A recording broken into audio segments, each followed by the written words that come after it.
Today we're going to do some exposure blending, and this is something that it can't be done in Lightroom just yet. Lightroom will let us do an HDR merge, but it won't let us blend multiple exposures together. Okay, so that's what we're going to do in this one. We're going to do a quick edit in Lightroom, take them into Photoshop, and then blend them together. Now, I'm not going to cover camera settings and everything in this video. That was all done in my live stream. So these images were captured during a live stream. So if you want to see camera settings, how I compose, how I set up the shot, that's all in the live stream. So just click on the live tab on my page and you can view all of my previous live streams. So when it comes to exposure blending, the key here is to have our images looking as close to exactly the same as possible. Okay, so with these images, I have shot in manual mode, so nothing is changing. If we have a look at that image and then go to the next one, they're basically identical. The only thing that's going to change is going to be my white balance because I shoot in auto white balance. Okay, so what we're going to do is we're going to blend these together. Now, this image here is my main image. I love the water flow. I love what's happening in there. But when I look at my next one, I love this wave rolling in and I like all this water movement down here. Again, I'll explain that in the live stream that I did this on purpose. I wanted to capture that wave running in. I wanted to capture this white water here. I could have spent hours there trying to time a wave coming in, a wave going over the rocks, and then a wave rushing out. So we do multiple exposures so then we can get the parts of the image that we want. Okay, it's very rare that you're going to get it happen all at once. So that's where we can have some fun in Photoshop. Now, the first thing we want to do is get our images exactly the same. Okay, we want everything to be very similar. So when we blend them together, it'll make for a much more natural and smoother blend. So what I'm going to do is hold my Control or Command key and select the two images I want to blend together. From there, I'm just going to do a very quick edit. So we're going to go Adobe Landscape. I highly recommend don't spend too much time editing your images at this stage. Blend them together first and then we'll do the edit. Okay, so and that's exactly what I'm going to do. I'm just going to bring down my highlights a little bit, lift my shadows a little bit, maybe give it a tiny bit of contrast, somewhere around about there. I'm just going to change my white balance. I'm just going to warm it up just a little bit, maybe bring in a little bit of magenta. So that's roughly where I want it as a starting point.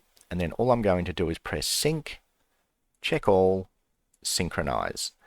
So now I have these two images with the same white balance, the same color, the same settings. Everything is as close to identical as possible. Now I can blend them together and know that our white balance is going to match, our exposure is going to match, everything is ready to blend.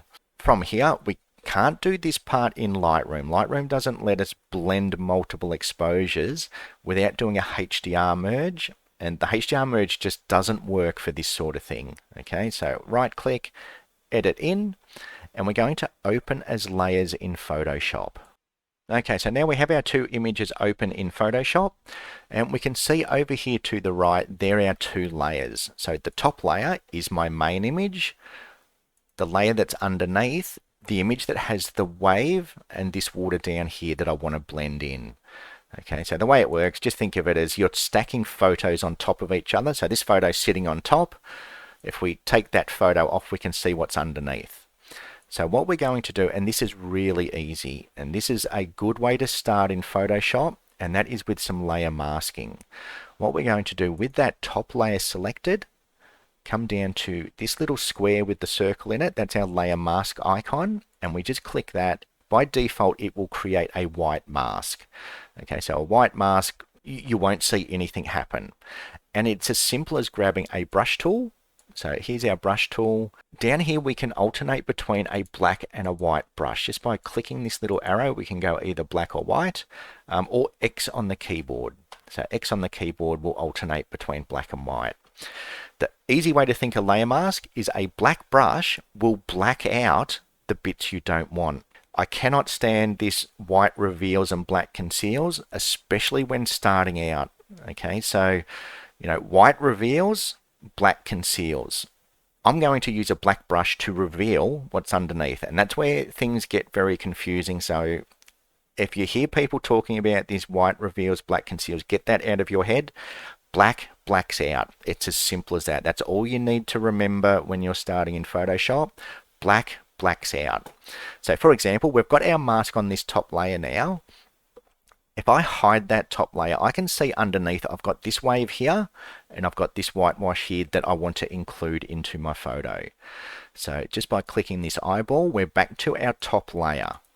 So with this layer mask selected, I'm going to grab a brush.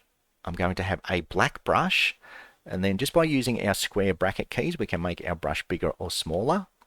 And what I'm going to do is I'm going to black out the parts of this image I don't want on this layer mask, knowing what's underneath. Okay, so I know there's a wave up here, and just with a black brush, I'm just going to do that, and then all of a sudden we've got that wave. So in other words, I'm using my black brush to reveal, and that's why I cannot stand that saying of the white reveals and black conceals. I'm using my black brush to reveal what's underneath. Black will black out whatever layer it is attached to. Okay, so, and again down here, I want to black this out to reveal what's underneath. And just by using a black brush, I can just bring in the bits that I want to. If I go too far, we go back to a white brush, and then we undo what we've blacked out. Okay, so eventually the white reveals, black conceals. It will make sense eventually. When you're starting out with Photoshop, black blacks out. That's all you need to think about. Don't over confuse it by trying to remember what reveals, what conceals. Black blacks out. A black brush will black out bits of that layer that you don't want. Okay, and then we can just alternate between black and white.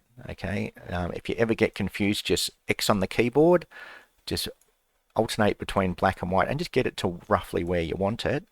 And that's how easy it is to blend multiple exposures. Get them all looking nice and even for starters. So there's that image with no whitewash in the middle, and now we've added that whitewash, we've added the wave.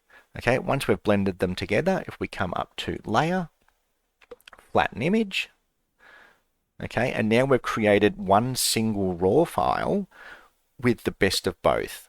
Okay, if we can just go up to here now. If we hit file and save, that will now save that back into Lightroom. So if I go back into Lightroom, actually, you know what, we can even close this down. Let's close this down, go back into Lightroom, and there's our blended exposure in Lightroom. It will save it as a TIFF file. So a TIFF file is as close to a raw file as you're going to get. So we've got a little bit of this image, we've got a little bit of this image, and now we've got this one. So now we can do our edit. So we've created essentially a raw file. So now we can start to edit our image, which I won't cover in this one. I just want to keep this one nice and short, get everything nice and even, blend them together, and then you can start to edit your image. Okay, if this was useful, give it a thumbs up. Feel free to subscribe if you want to see more live streams. Subscribe, hit the notification bell, so when I go live, you'll get to see when I'm about to head out, and watch me out taking photos in real time. You're not going to see just my favorite shots, you're going to see all of them. So while I'm out there, you'll see all the shots that I take. I will show you the ones that don't work, I will show you the ones that do work. That's it for this video. Thank you again for watching, and hopefully I will see you live very soon. So this is why I have 5,000 subscribers. Look what I bring to the table. I bring epicness. For those that are new to my live streams, this happens every time I live stream. So you should subscribe. And you should have notifications on, and smash that like button, share it with all your friends, because every time I live stream this happens.